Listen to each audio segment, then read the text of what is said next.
E aí, pular essa fase do brincar, a gente vai falar agora, o impacto que isso tem depois, né? Em como você. Então, vamos falar do brincar, vamos focar aqui, né?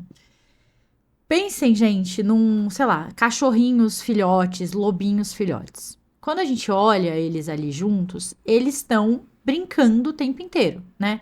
Eles mordem um outro, eles rolam, cai e gira e, né, assim fica ali um por cima, o outro por baixo, aí cai, aí machuca, aí eles rosnam, aí daqui a pouco eles já estão lá de novo e tal.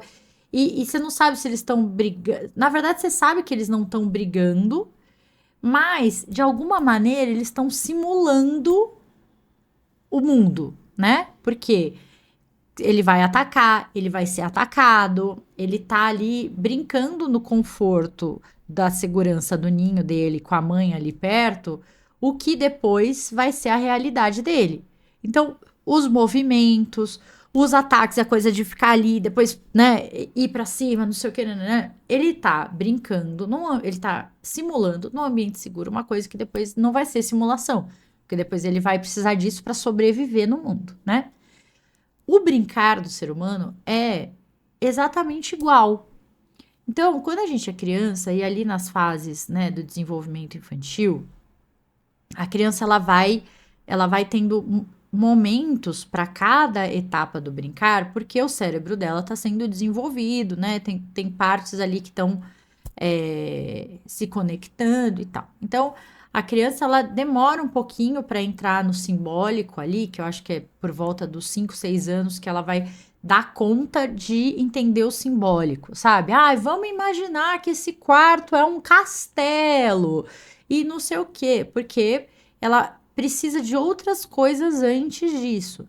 Então, ela vai passar pela fase do tacar as coisas, espalhar as coisas, tatear o ambiente primeiro, né? Então, quando a criança pititiquinha ali, sei lá, 1 ano, ela tá muito nesse lugar do ambiente, né? De bloco e não sei o quê, e empilha um monte de coisa, derruba. Ela gosta, né? Elas dão risada quando elas derrubam e tal, não sei o quê. Então, ela tá muito ali nessa coisa do ambiente.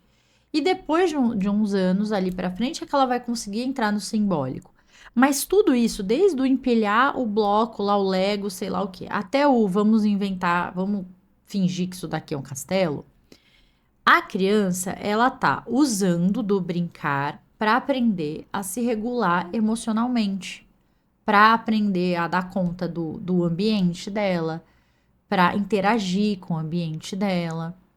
Então, quando ela brinca, né, tem aquela fase que a criança gosta de ser assustada, sabe? Tipo, eles amam, né?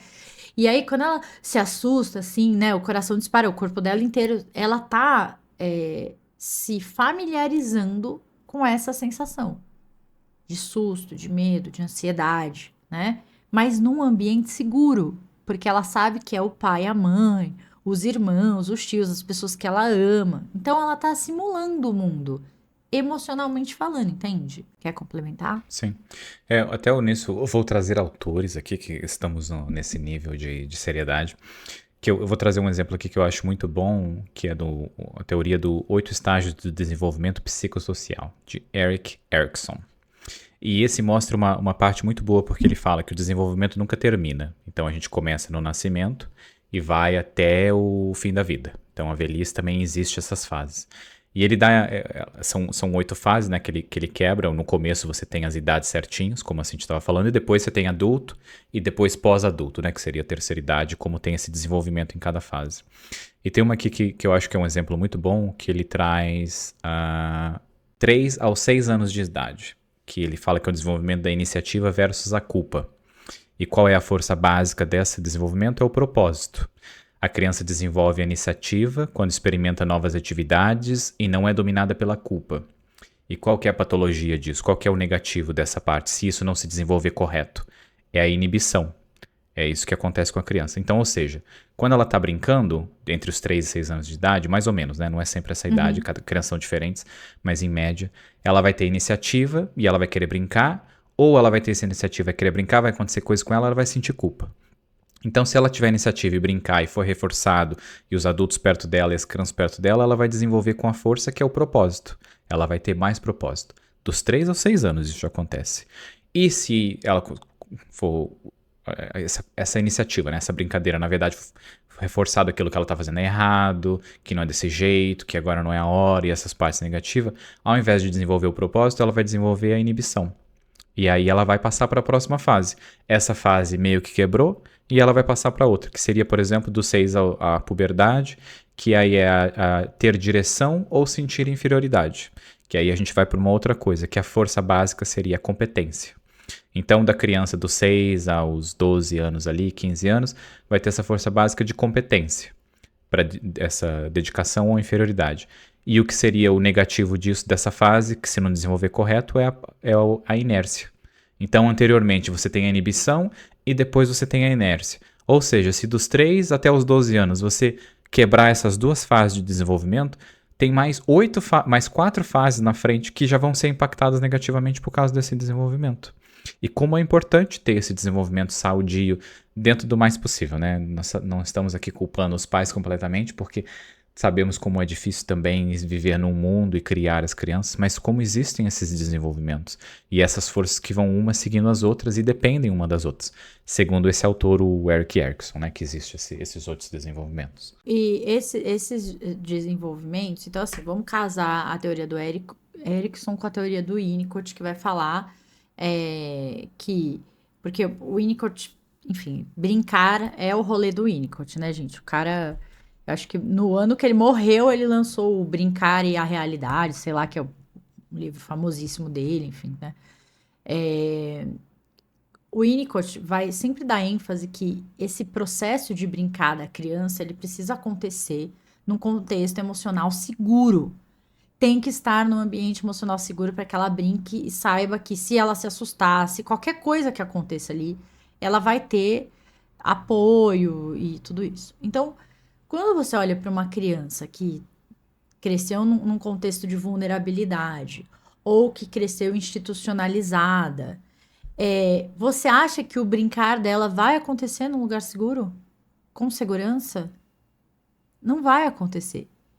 Então, todo esse se testar, experimentar limite do outro, entender até onde dá para ir, entender o que é brincar em grupo, né? Porque quando a gente joga, assim, quando a criança aprende também quando ela tá competindo, quando ela pode contar com outras pessoas, a criança em vulnerabilidade, ela não passa por isso. E depois, lá na frente, essa conta vem na interação com os outros, na dificuldade de confiar, num monte de coisa.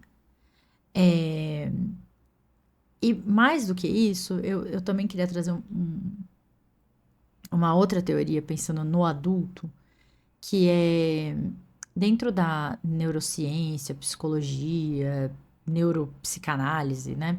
Tem muita coisa nova saindo, principalmente por causa da neurociência, e tem muita discussão sobre essa coisa dos afetos, das emoções. Cada teórico defende uma coisa, a gente tem muitos teóricos que falam, né? Hoje a gente vai falar do Pansep e do Mark Solms.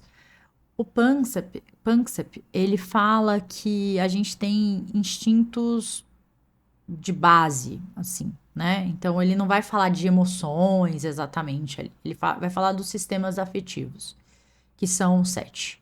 E aí, dependendo de como tá a tradução, dá um nome, né? Mas vou falar aqui os 7 para vocês depois ficarem reclamando. Então, tem a busca, a resolução, o medo, raiva, pânico, cuidado e brincar/dominar. Então, para ele, pro Panzer, o brincar, que também tem o dominar, mas é essa coisa de dominar o outro e se deixar ser dominado, que é o brincar, né? Que é esse jogo de agora eu que mando nesse jogo, agora não, eu me submeto ao jogo e tal, né?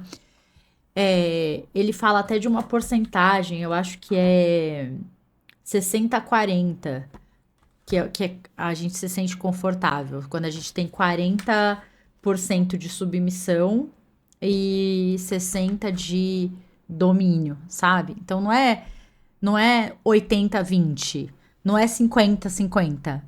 É um pouquinho mais de domínio só, né? E aí isso é confortável. Mas ele vai falar que o brincar, ele é, talvez, dos instintos, um dos mais importantes.